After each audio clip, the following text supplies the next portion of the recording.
हुजूर की अम्मी मदीने में पैदा हुई। ना हजरत अब्दुल्ला के हुस्न का जवाब, ना हजरत आमीना के हुस्न का जवाब। सीरत में ये भी बेमिसाल, सीरत में वो भी बेमिसाल, सूरत इनकी भी बेमिसाल है, सूरत उनकी भी बेमिसाल है। लेकिन देखें अब्दुल मुत्तलिब परेशान, कह रहे हैं रिश्ता किधर करना है? काबा शरीफ के हरम में लेटे, आंख लगी, ख्वाब में नूरानी चेहरे वाले आए और कहा अब्दुल मुत्तलिब क्या सोच रहे हो? का बेटा है, जोड़ नहीं मिला पा रहा हूं। फरमाया परेशान ना हो, सुबह उठना, मदीने जाना, वहाब बिन मुनब्बा की बेटी का हाथ मांग लेना, रब ने उस आमिना को तेरे अब्दुल्ला के लिए बनाया है। जब उन्होंने ये बात कह दी ना, आप फरमाने लगे आप हैं कौन? कहने लगे मुझे नहीं पहचाना, मुझे जद्दुल अंबिया इब्राहिम खलीलुल्लाह कहा जाता है। यह भी बता दूं, रिश्ते जितने ज्यादा अच्छे होते हैं बिचौलिया उतना ज्यादा अच्छा होता है। समझ गए ना? चोरों के बिचौलिए चोर ही बनते, ख्याल रखिएगा, समझा रहा हूं कुछ मैं।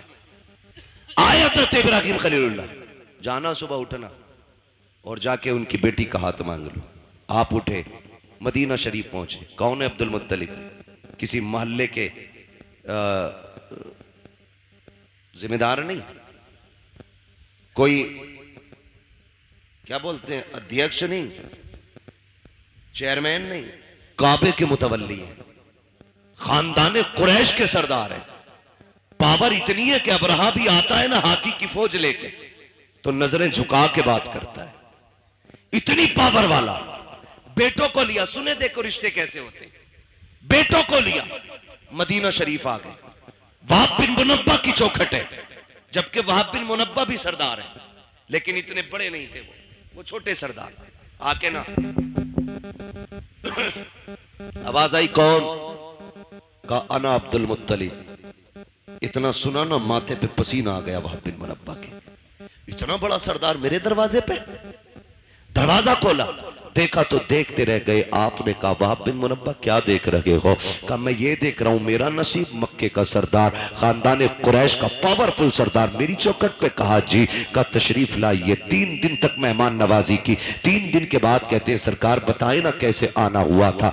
अब जरा गौर से सुनना प्यारे, रब ने जिन्हें बेटे दिए हैं बहुत गौर से मेरी बात सुनिएगा। मक्के का सरदार है, पावरफुल है, ताकत वाला है। आपने अपनी चादर की झोली बनाई, बनाने के बाद वहाब के सामने फैलाई। कहा था वहाब बिन मुनब्बा? कहा जी। कहा अपनी बेटी आमिना भीख में दे करके मेरी इज्जत में 4 चांद लगा दीजिए। देखो बेटियां इस तरह मांगी जाती हैं, बेटियों को इस तरह भीख में लिया जाता है। कितना सीना ठोक के कहते हो 10 देगा तो बारात लेके आऊंगा, 15 देगा तो बारात लेके आऊंगा, बारात को कोरमा मिलेगा तब आएंगे। बोटी होनी चाहिए, हड्डी नहीं होनी चाहिए। तेरे बाप ने कमा के नहीं रखा है जो तू बेटी के घर पे सैकड़ों को ले जाके हराम के लुक में तोला करता है। उसके बाद बाजू चढ़ा के मेरी कौम के बाप इतने खतरनाक होते हैं। पूछते गए कि बराती से पता नमक कम तो नहीं है, नमक ज्यादा तो नहीं है, ये पूछ करके क्या साबित करना चाहते हो? शरीयत में बारात का तसव्वुर भी नहीं है और ये खाना लड़की के बाप पे आपके लिए लाजिम भी नहीं है।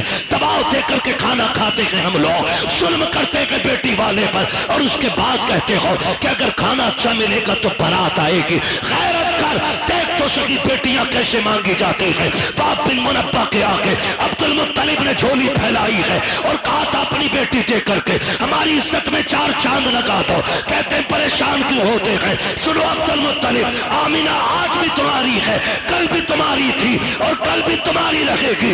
अब्दुल मुत्तलिब कहते हैं वहाब बताओ तो सही, अगर कोई रिश्ता करता है, बेटे की तहकीक करता है, पता करता है चलन कैसे है, पूछता है रवैया कैसा है। तुमने मेरे अब्दुल्ला के बारे में पूछा नहीं, मेरा बेटा कैसा है, करता क्या है? वहाब बिन मुनब्बा ने कहा था पूछने की जरूरत नहीं है। कहा किस लिए? कहा जो इब्राहिम तेरे ख्वाब में आया था वही इब्राहिम मेरे ख्वाब में आके बता के गया। नारे तकबीर, हाथों को उठाकर नारा लगाइए सारा मजमा। नारे तकबीर, सारे लोग हाथों को उठाकर लगाए। नारे तकबीर, नारे रिसालत, नारे रिसालत, मसलके आला हजरत, मसलके आला हजरत मुफ्ती हम्माद साहिब क़िबला, मुफ्ती हम्माद साहिब क़िबला सरकार की आमद, सरकार की आमद, दिलदार की आमद, आका की आमद, दाता की आमद, फरीदपुर के सुन्नी जिंदा दिल मुसलमान, नारे तकबीर, नारे रिसालत। वाह, बहुत अच्छा। बताओ ना, हमने कितने दुख कम किए बेटियों के यार, कितने दुख कम किए बेटियों के। आज बेटियां रोती नहीं है, आज भी बेटियां रोती हैं। जब शाम को थका हारा बाप मजदूरी करके घर आता है ना, और बेटी आगे रोटी रखती है तो हाथ कांपते हैं उसके, इसलिए कि वो बाप का उतरा हुआ चेहरा नहीं देख पाती। और ऊपर से हमारे समाज के ताने, कहते हैं घर में बेटियां पाल रहा है, इससे निकाह नहीं हो रहा है। ये ताने देख करके आप जीते जी मार देते हो बेटी के बापों को। किसने हक दिया हमें ये, किसने हक दिया? और हमारे रवैये देखे हम ही ये आज जो बेटियों को फांसियां लग रही हैं ना, ये आरएसएस वाले नहीं लगा रहे। खुदा की कसम, हमारी बहुओं को हम ही जहर दे के मार देते। क्या रवैया हमारा ये? कौन सा तरीका ये? कब बदलेंगे हम? एक बाप बेटी का रिश्ता करने के लिए 3-3 बार 10-10 हजार का कर्जा लेके देखने वालों का पेट भराता है, और ये नाक तक खा के जाके कहते हैं बेटी पसंद नहीं आई हमें। वो बेगैरत जब पसंद नहीं थी तो गरीब बाप का खर्चा क्यों कराया? मर जाता ना खाता तो। समाज की मुश्किलों को आसान करो, यही 12वीं वाले का पैगाम है, यही 12वीं वाले का पैगाम है। लेकिन बढ़ाते जा रहे हैं, बढ़ाते जा रहे हैं। खत्म करें ये रस्म शाही, खत्म करें। चौक में, मंडी में, रोड पे जहेज रखा जाता है, उस वक्त तक गाड़ी में नहीं भरा जाएगा जब तक पूरे बस्ती को नुमाइश नहीं करा दी जाएगी। दिल पे हाथ रख के बता, आज मेरी बेटी है, कल तेरे आगे भी बेटी होगी। आज मैं चौक में रख के जहेज दिखा रहा हूं, दुनिया के सामने ला के रख देता हूं, लोग तमाशाई बन के देखते हैं। तुम क्या सोच के दिखाते हो? गांव वालों को पता चल जाए मैंने क्या क्या दिया है? नहीं यार, तुमने तो दुनिया की सारी चीजें दे दी, क्योंकि रब ने तुम्हें दौलत से नवाजा था, तुम्हें पैसा दिया था, तुमने एक एक चीज ला के बहन बेटी के जहेज में रख दी। लेकिन तुम्हें नहीं पता उस जहेज को देखने के लिए सिर्फ अमीरों की बच्चियां तो नहीं आती हैं, ठेला चलाने वालों की भी बच्चियां आती हैं, खुरपा चलाने वालों की बच्चियां आती हैं, खेत काटने वालों की बच्चियां भी आती हैं, मजदूरी करके बच्चे पालने वालों की भी बच्चियां आती हैं। जब तुम्हारी बेटी के जहेज में रखा हुआ 40,000 का फ्रिज देखती होगी तो बता गरीब की बेटी के जिगर पे क्या गुजरता होगा। जब वो चीमते तवे से लेकर के कढ़ाई मशीन तक देखती होगी, मुझे पता मजदूर की बेटी के दिल पे क्या गुजरती होगी। तुम तो ये सोचते हो हमने जहेज इसलिए लगाया ताकि दुनिया 4 दिन तक बातें करे। खुदा की कसम, तेरी 4 दिन की ये बातें कहीं गरीब की आंख बन के तेरी खुशियों को डहरा ले। ऐसा ना हो कहीं तेरे घर की खुशियों को आग न लग जाए।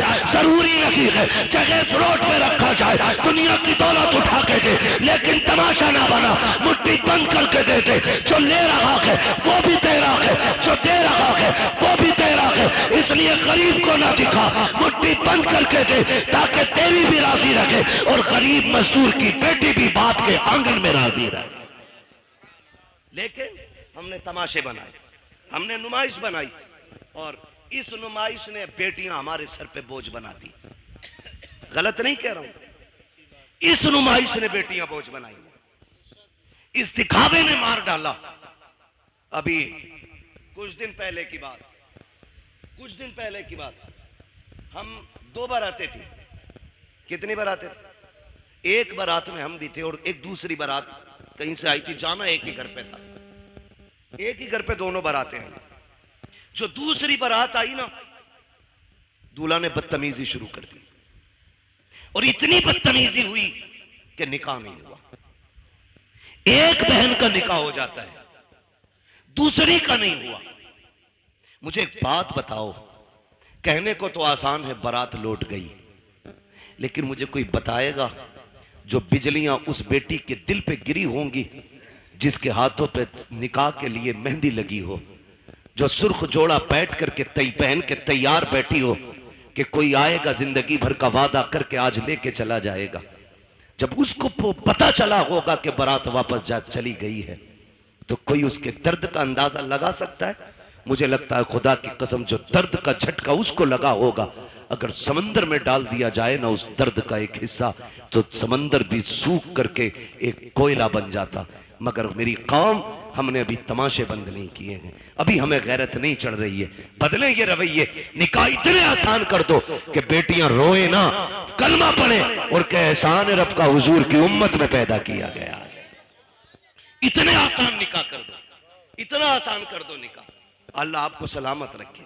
मेरे भाई, ये मुश्किलें जो आई हैं ना बेटियों पे, इसे खत्म करने की कोशिश करेंगे इंशाल्लाह, करेंगे इंशाल्लाह। जो रिश्ता करने जा रहे हैं ना, ये भी 3-3 गाड़ी भर के लेके जा रहे हैं, देखने के लिए 10-12 लोग जा रहे हैं, और एक झटके में तो मुंह दिखाई होती भी नहीं है। 8 लोग आए, देख के चले गए, फिर फोन की घंटी बजी। अब क्या रह गया ना, बुआ ने न देखा अभी, ला भाई बुआ भी ला, वो भी यतीम है। बुआ देख के गई, कह रहे हमारी वो जो है ना तेरी चचेरी मुमानिया, वो भी आएंगी, क्यों उन्हें भी हराम के खाने की आदत है ना, वो भी आएंगी देखने के लिए।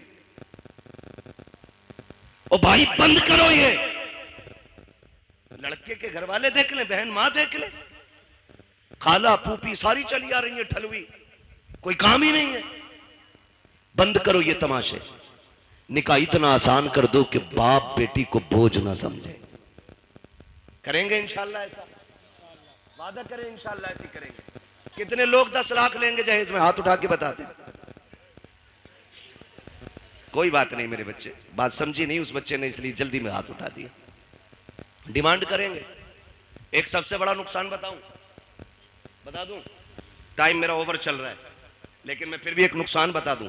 जो लोग ना डिमांड रखते हैं, जब उनकी बहुएं घर में आ जाती हैं ना, तो फिर वो ससुर को अब्बा नहीं कहती हैं, सास को अम्मा नहीं कहती हैं, और शोहर को शोहर नहीं कहती हैं।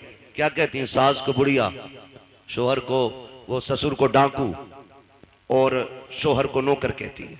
इसलिए कि रिश्ता नहीं हुआ, उनके बाप ने गुड्डा खरीदा है। मालूम है तेवर क्या होते हैं अब्बा के?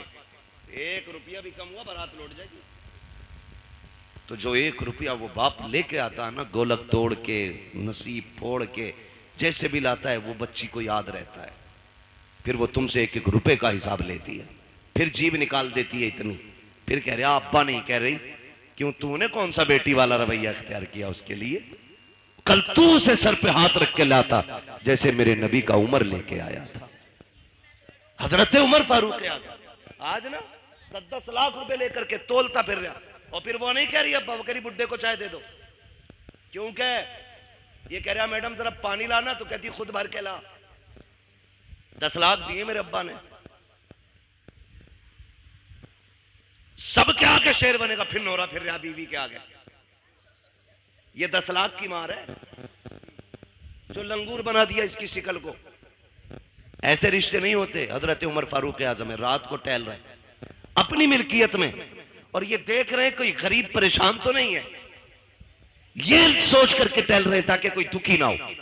जब एक गली से गुजरे ना, तो एक घर से, बेटे, एक घर से आवाज आ रही थी, बेटी दूध में पानी मिला दे। बच्ची ने कहा अम्मा उमर का दौर है। अम्मा ने कहा क्या हो गया? उमर थोड़ी देख रहे। कहा अम्मा उमर तो नहीं देख रहा, लेकिन उमर का खुदा देख रहा है, उमर का खुदा देख रहा है, लगा दे पानी दूध में। उसने कहा नहीं, मैं अपने रब के सामने चोरी नहीं कर सकती। हजरत उमर ने सुना, घर आ गए, गुलाम को भेजा, सुबह पता करो कौन है ये लोग। पता चला बेवा है, एक उसकी यतीम बच्ची है। अपनी बीवी से कहा मेरी शरीक है याद। कहा क्या? कहा तुम पूछ रही थी ना बेटे का रिश्ता किधर करना है, लड़की ढूंढो। कहा रात लड़की मिल गई है। कहा कहाँ आ गए? कहा एक बेवा की बच्ची है, यतीम है। कहा रिश्ता वहां करेंगे? कहा हाँ। कहा कौन जाएगा? कहा तुम जाओगी। हाथ पकड़ा बीवी का, चल दिए। सुबह में दिन का उजाला है, बीवी से कहते जा रहे हैं शरीक हयात सुनो, अंदर जाके ये मत बताना कि तुम अमीरुल मोमिनीन की बीवी हो, तुम्हारा शौहर आदि दुनिया का बादशाह है, ये नहीं कहना है। चुप जाकर के इज्जत से बेटी मांगनी है, इज्जत से बेटी मांगनी है। हजरत उमर दरवाजे पे खड़े हो गए, बीवी को अंदर भेज दिया। किसको? हजरत उमर कहाँ है? कहाँ है हजरत उमर? दरवाजे पे। मैं एक बात पूछूं, बड़ी बेगैरती की है, शादी लड़के की है, वो कह रहा मेरा कजिन आएगा देखने के लिए,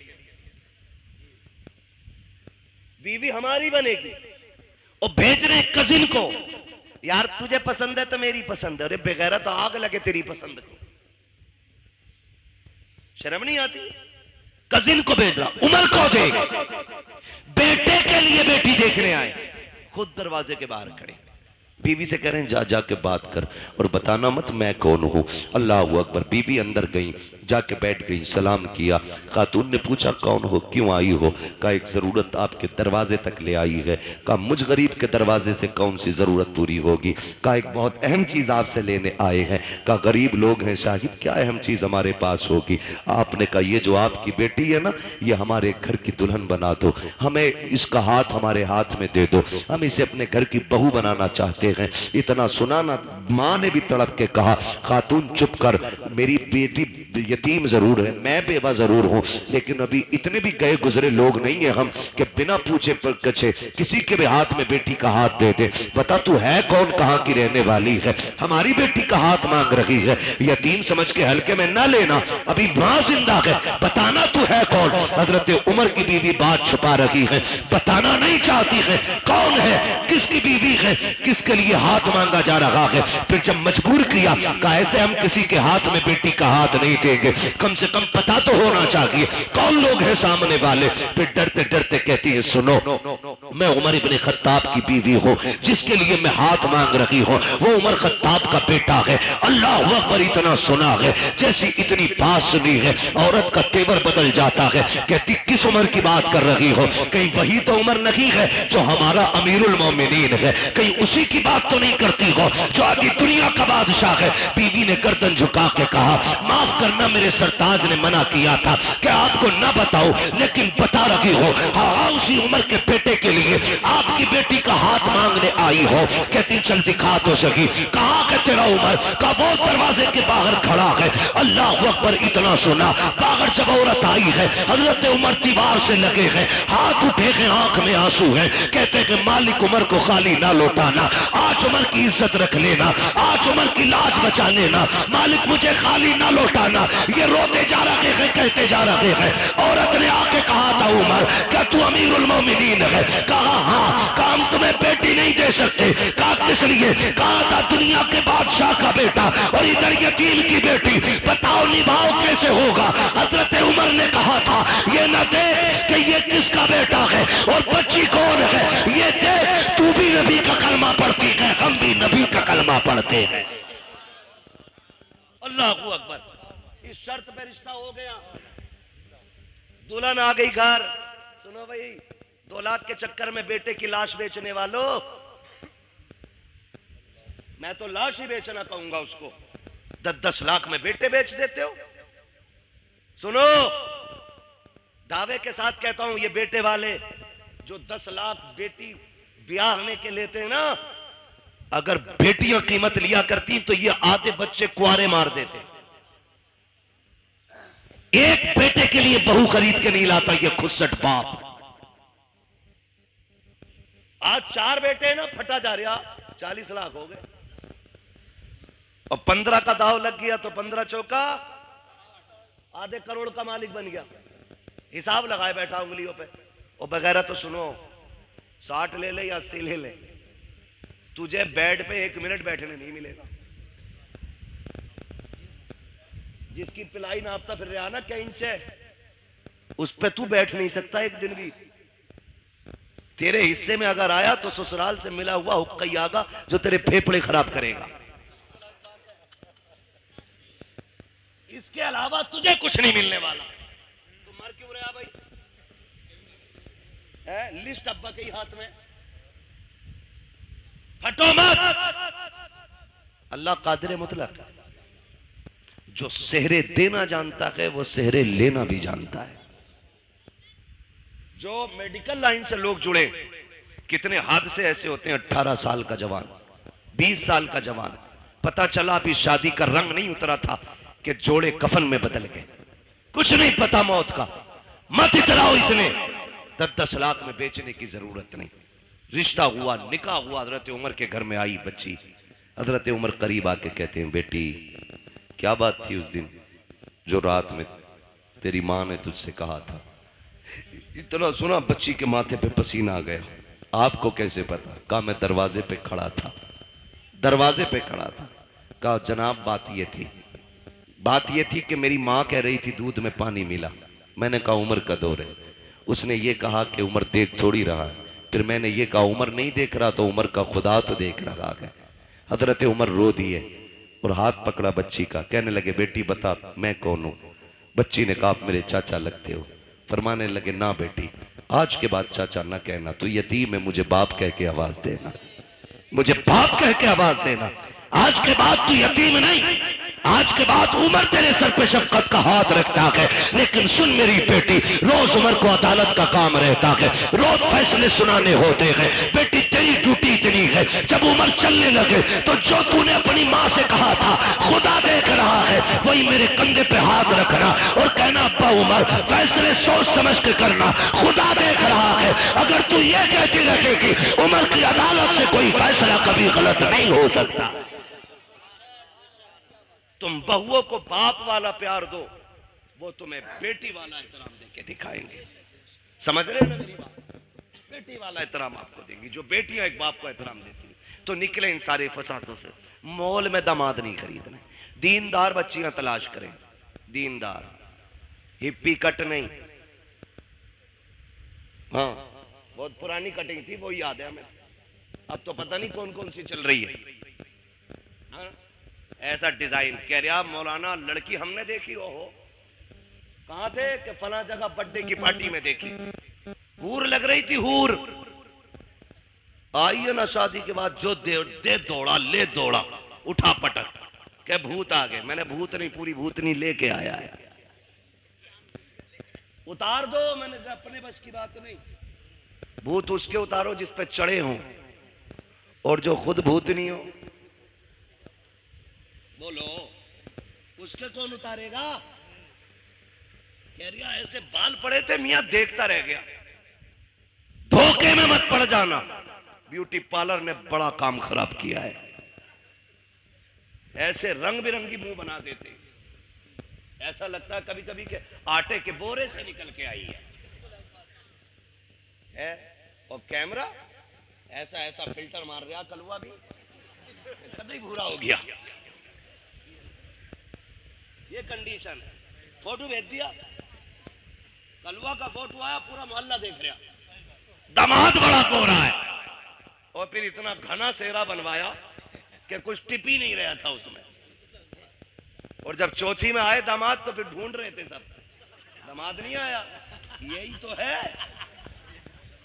का मुंह कैसा? कभी मस्जिद गए थे, वुजू किया तो मुंह धुल गया। तो ये कंडीशन, ये हालात है। बेटी दीनदार तलाश करो।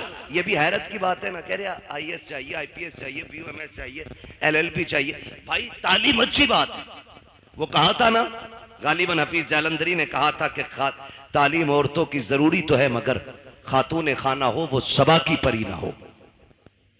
तालीम जरूरी है, लेकिन हया के दायरे में रहे, शरीयत की हदों को पामाल ना करे। बेटी दीनदार ढूंढो, फिर देखो अल्लाह कितनी बरकतें अता फरमाता है। वरना गलत नहीं कह रहा हूं, सच्ची बात है ये। भाई आपकी वजह से ये कुर्बानी पेश कर रहा हूं, एयरपोर्ट का अल्लाह मालिक है।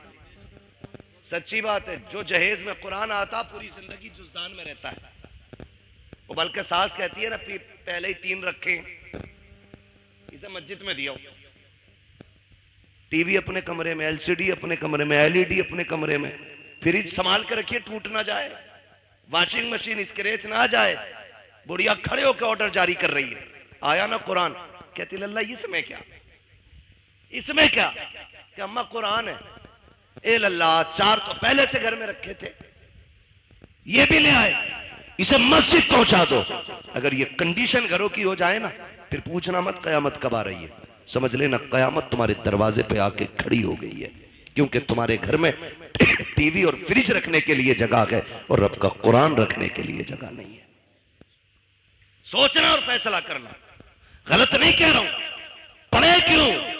क्योंकि हमने बेटी को पढ़ाना जरूरी नहीं, बेटी को कुरान देना जरूरी समझा है।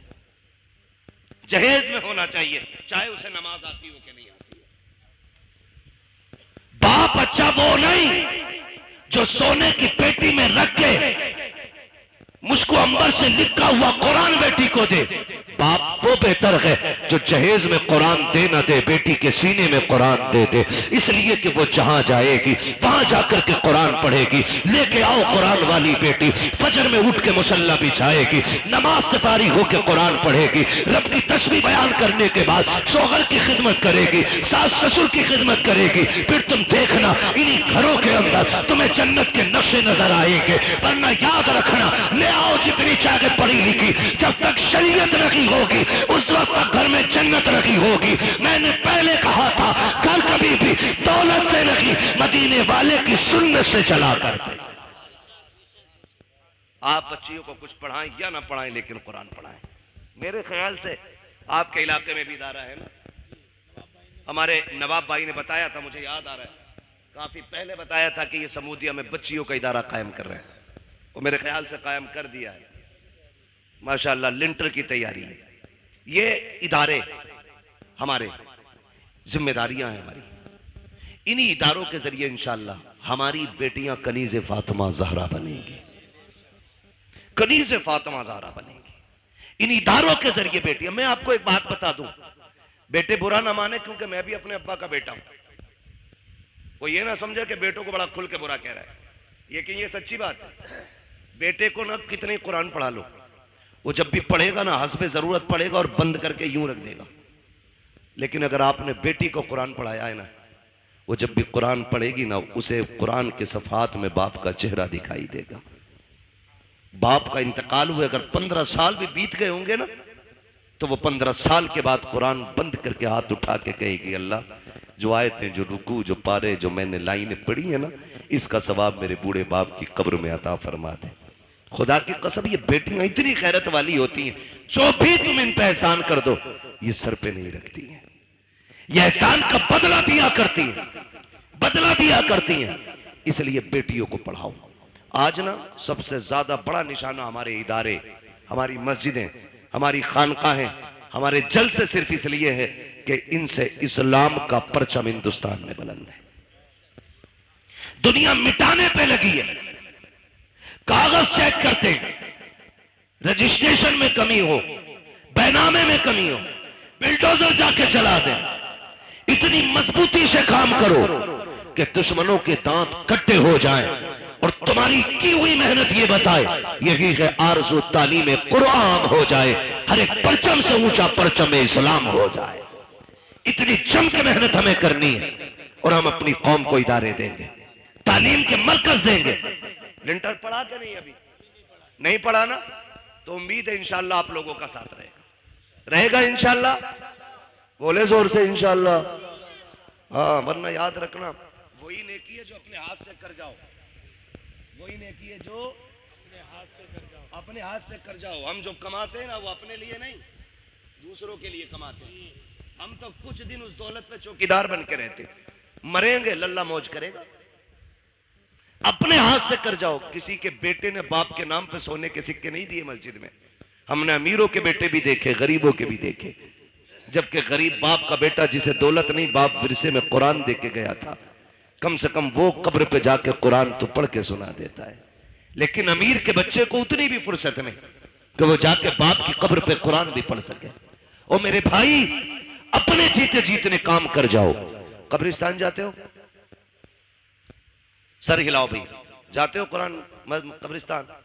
माशाल्लाह, जो लोग समझ गए उन्होंने हाथ उठा दी, समझदार हो गए ना। अल्लाह सबको सलामत रखे। और फिर फरीदपुर के लोग समझदार ना होते तो जलसा ही क्यों करते?